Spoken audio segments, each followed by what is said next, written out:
ladies and gentlemen, Thomas Wake, wakemovement.org. Here to talk about the recent Kabul Airport bombing as our troops were trying to evacuate the remaining people in Afghan who want to leave, American citizens, Afghanis alike. And there was quote-unquote twin bombings, while something else happened, I think, at the same time. And one other event. Last report was killing 4 Marines and injuring 3 other American workers. This is very sad. And before we even talk to any more about it, let's think about the actual lives that suffer, die, sacrificing for their country, and then their family members and friends who are left behind to mourn. With many questions, as do I, as do many of you, I'm sure. Let us look at some of the strange occurrences, and just some of the obvious ones. Who benefits from bombing American soldiers as America is fleeing the country to not fight? So Taliban doesn't take responsibility for it, as they promised that they would ensure safe passage to the airport. Authorities say. I love it when on CNN and Fox News and mainstream media outlets they say, authorities say. Who's the authority? Sports Authority? Rest in peace, they went out of business in my neighborhood. I'm trying to make light out of this sad situation. Usually when these situations happen that I've been pretty on top of, I go off into a deep, dark, depressing mode. I'm not going to give them that victory this time. Now let's continue. Sorry for being on the road and not in the studio. I went live on the news, on the scene, or on the way to the scene. Now, Russell Brand, on his YouTube page, which is linked to some other pages, he just put out a video yesterday, is when I saw it. Usually I'm pretty on top of him, about how Fox, what I noticed is Fox and CNN were both criticizing the removal of the troops from Afghan. There's a first light that goes off whenever they both agree on something, like to go to war in Afghanistan after 9/11, when Afghanistan had absolutely nothing to do with it. But we did take over the poppy fields, which an opioid crisis soon ensued. Who's involved with that? Pharmaceutical companies who made billions off of the Afghani war. The military-industrial complex, which is a revolving door that these politicians like Condoleezza Rice and many other generals like Petraeus, they serve top-ranking positions in the military, leave, go work at the head of some military-industrial complex as an advisor, and then leaves there, goes back into an office, and back and forth. Conflict of interests. So if your company, such as Halliburton or Lockheed Martin or whoever makes the Humvees or whatever, and if America leaves Afghan, then you're not going to make that $70 billion that you will next year. That's a good incentive to maybe we have to sacrifice some of our own for that, to keep the war on terror going.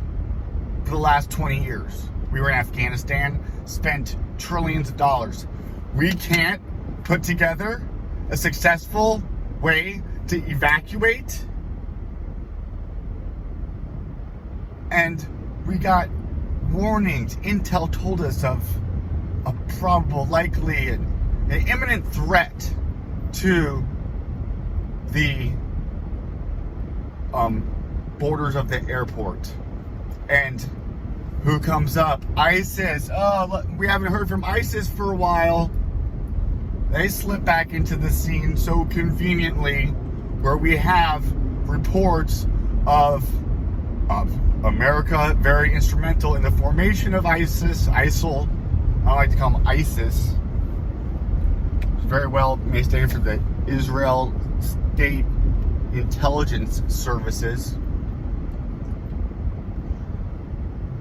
Guess who was supposed to meet, and maybe still did meet, I don't know, with our Commander-in-Chief of Biden today, the new Prime Minister of Israel. Who has to gain by us staying there? Israel, because we protect and get more land and fight more wars for Israel. Ding, ding, ding. And when you say Israel, you're saying the KGB in Russia, Mossad, all in bed with the CIA. The same players involved with Shmaim Malevin. This is what you call, my friends, a small mag. And it's what you do when you're willing to sacrifice your own people. Like, in order to get Putin in, was the KGB's successor, who he was the number one operator of, bombing its own apartments to cause fear and terror. And then would they have Putin step up and be the strong, courageous leader that wins an election that he would have never have won, to keep Gorbachev from whoever was the PM before, the president before him, Yeltsin, Boris Yeltsin, from accruing any corruption charges. Because the 3 PMs that Yeltsin put in before Putin, who joined the KGB at 16, weren't willing, he didn't trust, fired him. So, guess who was in the BBC headquarters the very day of the Shmaim Malevin schmommings? Ehud Barak, or the PM of freaking Israel at the time. And who do we have warning us about the Shmaim Malevin schmomming? Sometimes you have to get schmommed into war, is what Benjamin Netanyahu said. Wrote a book about the war on terror that needed to happen, that Putin both needed to happen. Putin had the Chechens to bounce off of. So after Shmaim Malevin, even Netanyahu says Shmaim Malevin was very good for Israel. Well, fortuitous. So Russell Brand's video was about how these war industrial complex being these military, ex-military officials who are interviewed by CNN and Fox News, both saying that's a bad idea to get out of Afghanistan. Yeah, it's a bad idea for your next house in the Hamptons that you want to buy. This is such an easy one, guys. Why would Afghanis want America to stay? You're going to want them to leave. But and why would you bomb them? Because now they're going to say, oh, well, now we're going to stay. No legit logical sense. There's reports of ISIS getting tended to by Israeli paramedics on the wall, on a borderline. There is stories of the ISIS fighters apologizing for firing at Israel.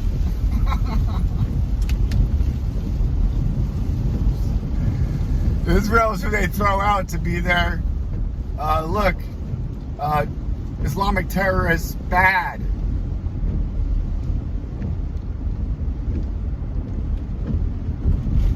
Two weeks before Shemaim 11. And then the gematria is there, the astrology is there. I'm not going to go into that too much right now. This one is an obvious 20 years before Shemaim 11. 20 is an X for Roman numeral 10, and then another X, a double X. Look up the double X in the star of Shield of David. It's the same symbol. The 20 is the judgment card in the tarot. Look how 2020 turned out for us. Equals 40. 40 days, 40 nights, 40 years, 400 years. We were pushed out into the desert, kicked out of our home. And now there's judgment upon the land and we're coming home. And the world is being taken ours. 21, the world card. 19, the sun card in tarot, which is based around Kabbalah and with Hebrew letters and gematria and astrology. The 19th card is the sun card, also known as the sun's corona. In 2019, we had the release of the corona. Coincidence? Not. These Kabbalists, magician, sorcerers use this. Now look who's got Kabbalism as their mysticism. Okay, there's two of them. One begins with M, and that's their sign. Literally an XX, the square and the compass. The other one is the star on their flag, the XX. Now, they have something called Zionism, which is they believe in this Abrahamic prophecy that the chosen have to return after 4,000 years.